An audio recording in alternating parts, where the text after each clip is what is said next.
So given our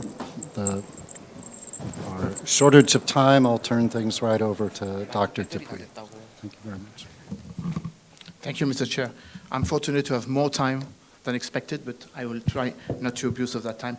And of course, among scholars, this is a very rare occasion, so I will take that as a possibility to say more on the subject. Why did I choose this subject, which I decided to focus on an area which normally should be disconnected because geography, history, and maybe culture may differ from one shore to the other of the Mediterranean. I decided to focus my presentation on perspective for a new geopolitical verticality for peace, stability, and security, Africa, Mediterranean, and Europe, which in French means something. A-M-E, âme, which in English is translated as soul. And this is why I wanted to focus on this new trend built on the fact that we need to build bridges and, of course, try to disconstruct barriers or what seems to be a perception or maybe an untrue reality or a false reality. Let me start by quoting my colleague who used to know France, who lived in France, started quoting Albert Camus. I want to quote another French politologue almost at the same time, living at the same time, Marc Bloch. Marc Bloch used to say, the question is not whether we are in war or whether we are in peace. The question is that we are living in crisis. And in that perspective, we have to find every way possible to try to build bridges and deconstruct false perception. And this is what I want to do. And I'm very happy and fortunate that the three themes that you chose for this convention, interdependence, mutual prosperity, and universal values, is at the core of the relation between these two continents, Europe, Africa, and linked with the Mediterranean Sea. History, geography, and culture have been shared by a civilization for 5,000 years. And I will come back to why I say there is a Euro-African or Euro-Mediterranean civilization.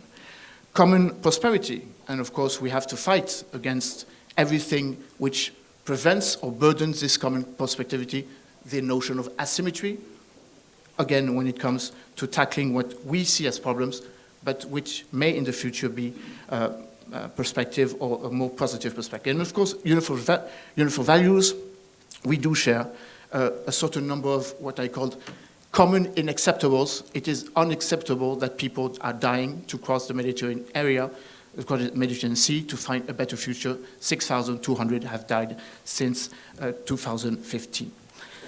Let me just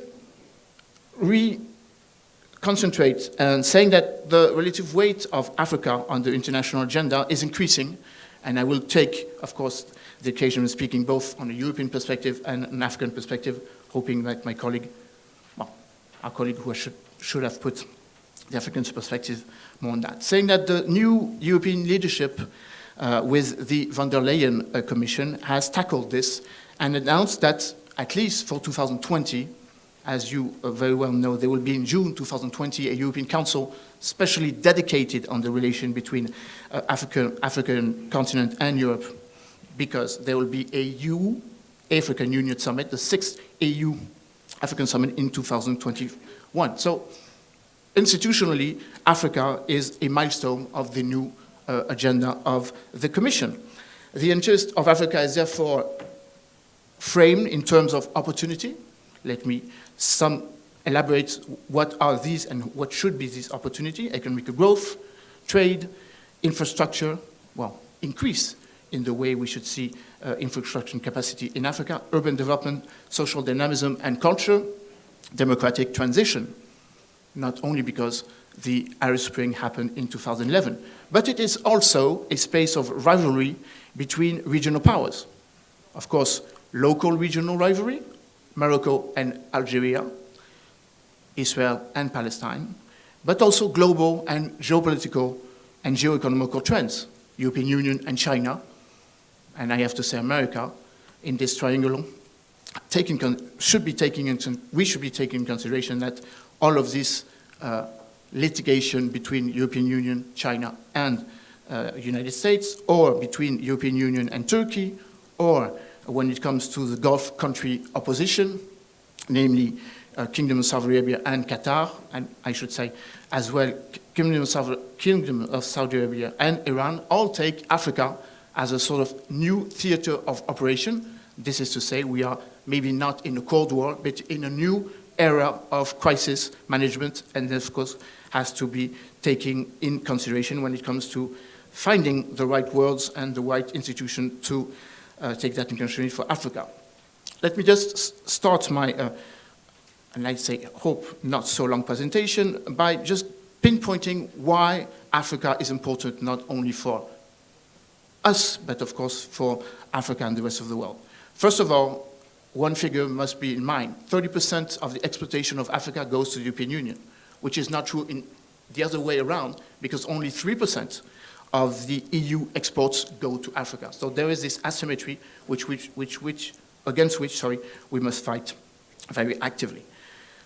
When it comes to energy, 55% of Africa's fossil fuels is exported to Europe. Some countries, like Libya and Algeria, depend solely on that, 80%, 90% of their GDP. That means we must be dedicated to find stability also, and we should find stability also both in Algeria and Libya on that perspective.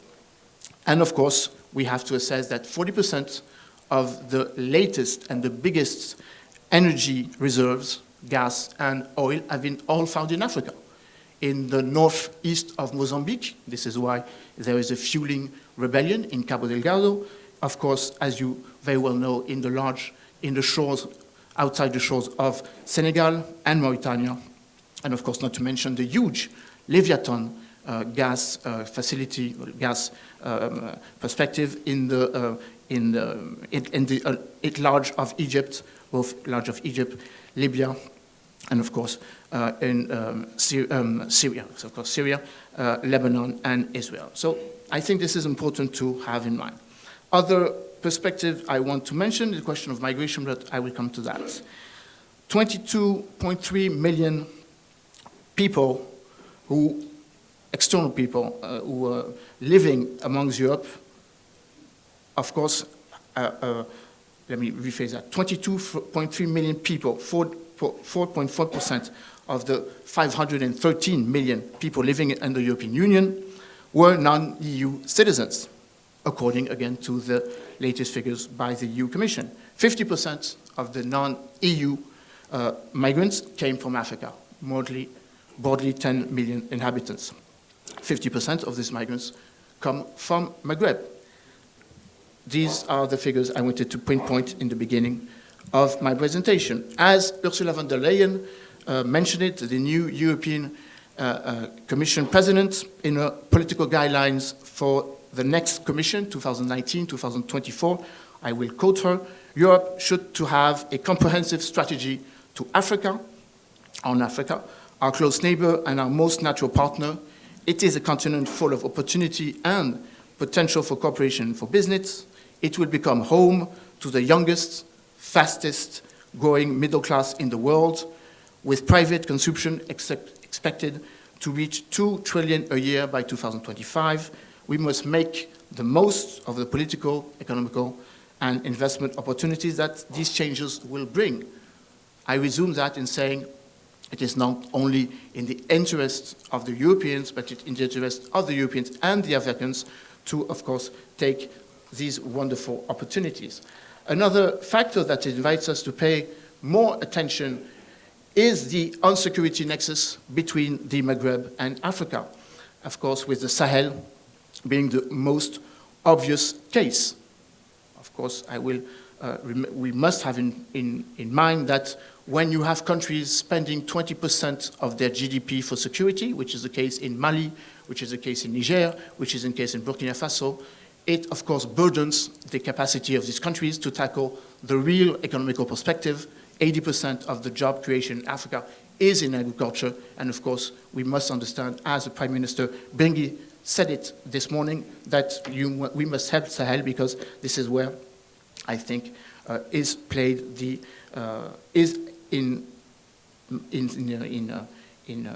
which is the place, the place where is at stake the stability both of the North African region, but of course the European region. The growing importance of Africa in the European agenda should therefore be reinforced rather than replaced or overshadowed by existing policies towards the Mediterranean and the Maghreb. We will be celebrating this year 25 years of very difficult yet reliable Euromed strategy. In 1995 was launched the first Euromed process, and of course we must have in mind that this is important as we'll be facing as well the 22nd anniversary of the African Union, which everyone knows was created in 2002. But we are also facing, and also we must also take in consideration that there's another anniversary. I won't go to that in depth, between the trade, regarding the trade agreement between Europe and Africa. The post-Cotonou agreement will be finished in 2020, by the 29th of February 2020. Therefore, Europe should be thus strengthening its inter-regional relation, especially in its neighborhood. This is particularly so at a time when the world is celebrating in 2020 the 55th anniversary of the creation of the United Nations. The importance of multilateralism for the European Union is obvious. Indeed, as the new president of the European Commission notes, cooperating and working with others is what our union is all about.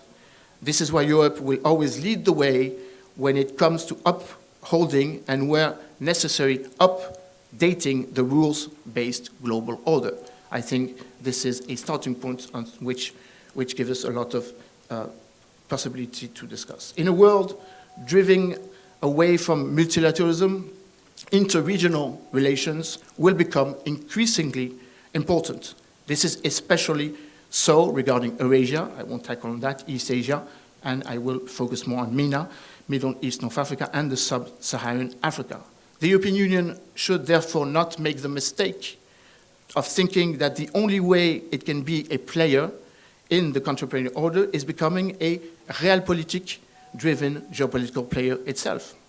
Rather, it should stick to the approach recently identified in the new strategic agenda of the European Union, 2019-2024, of supporting multilateral organization, implementing the 2030 Sustainable Development Agenda, and preserving an open global economy.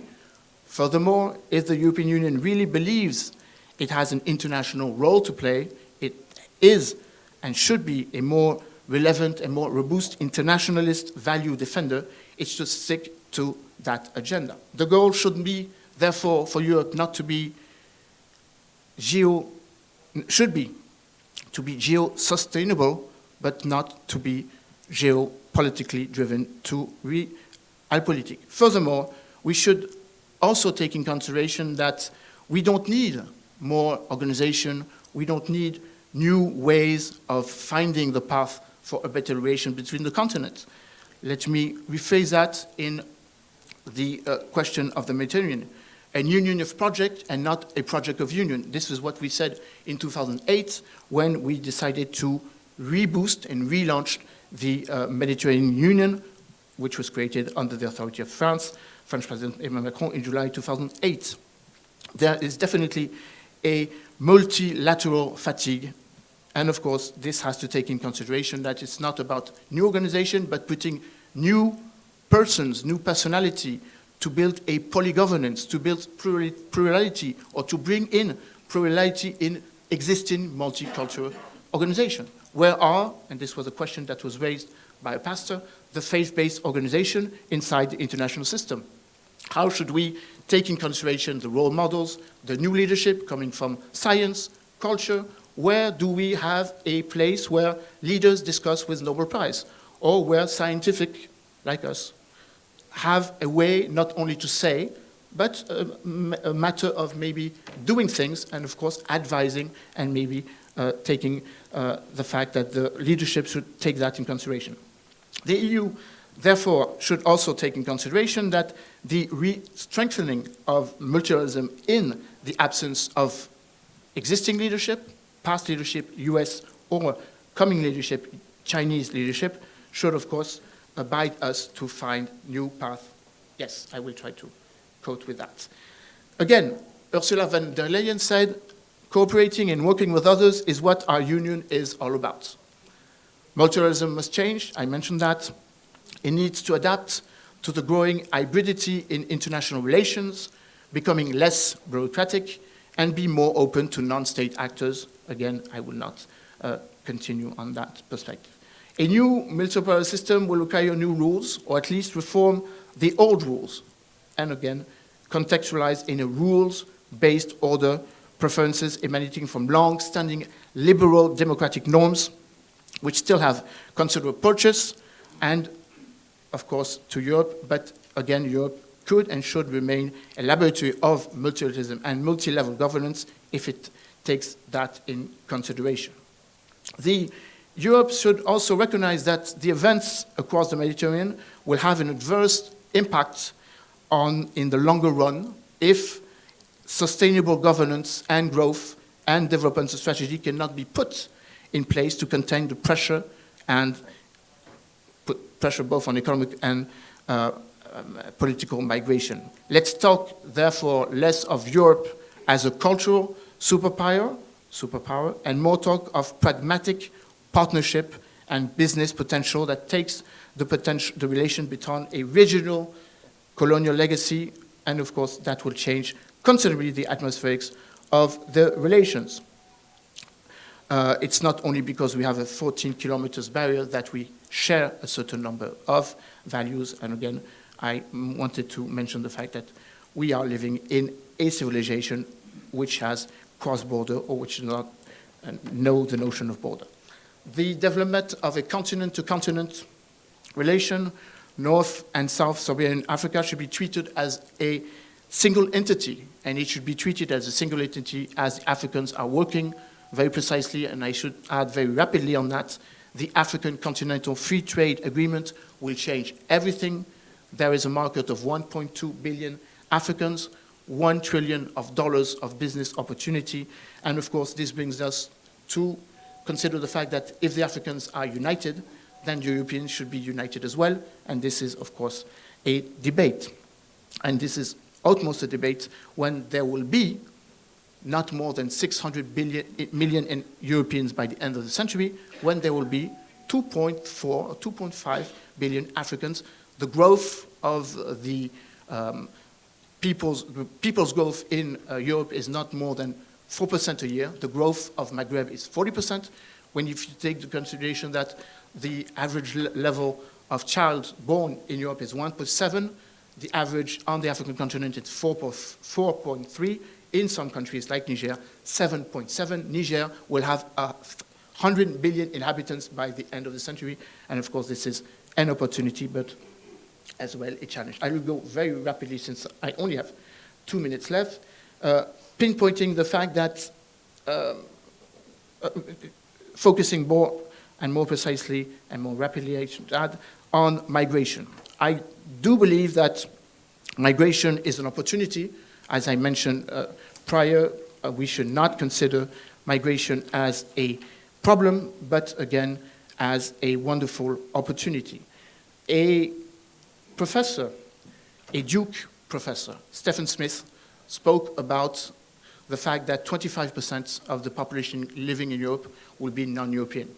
I tend to believe, I have a lot of respect for him, but I tend to believe that there is not a race through Europe, but there's a race for Europe. That does not mean that the people will only want to come to Europe, but they want to have the European-based values everywhere where they belong. As I mentioned, we must also take in consideration that migration is needed. Let me rephrase that. We have a strategic importance to call for migration. The population of Europe in the beginning of the 20th century was 25% of the world population. It is only of 7% now. It will go to 2% by the end of this century. So we need to repopulate the continent. Either we do it by ourselves, either we live in this new geopolitical vitality that I'm trying to pinpoint. Just to remind you, 1 on 4 inhabitants will be African by the end of the century. And this, of course, is a huge opportunity for them, and as I mentioned, for us as well. So we need to organize this well or better.